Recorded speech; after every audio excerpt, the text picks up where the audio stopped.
मध्य प्रदेश के एक दूरस्थ गांव नरसापुर में एक अंधेरे जंगल के किनारे एक पुराना कुआं था, जिसे गांव वाले नजर कुआं बख्तुम कहते थे कि जो उस कुएं के भीतर झांक लेता है वह जीवित नहीं लौटता। लोगों ने देखा था कि कुएं के पास एक सफेद चोगा पहने बिना चेहरा वाला बिन बोलता आदमी खड़ा रहता है।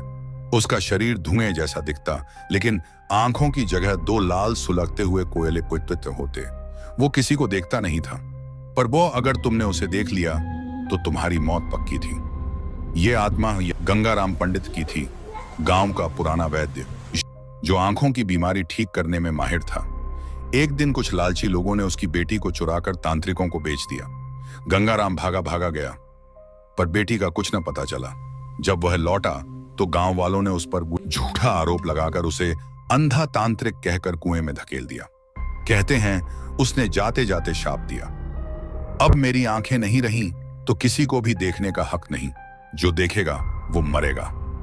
वर्तमान में एक लड़का राजीवन, जो भोपाल से गांव में रिसर्च करने आया था, स्थानीय मिथकों पर डॉक्यूमेंट्री बना रहा था। उसे नजर कुआं की कहानी मजाक लगी।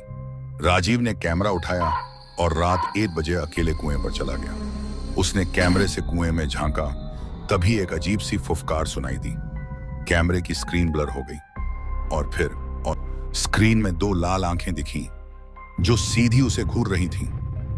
राजीव चीखा, लेकिन उसकी आवाज रिकॉर्ड नहीं हुई। अगले दिन उसका कैमरा तो मिला, लेकिन राजीव का शरीर नहीं।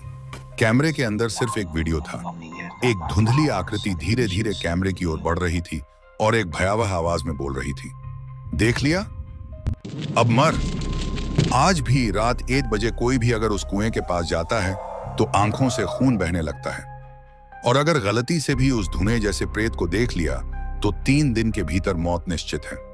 गांव वालों ने अब वहां काले पर्दे और नींबू मिर्च बांध रखे हैं, पर वह भूत आज भी अपना वादा निभा रहा है। देखा तो मरा।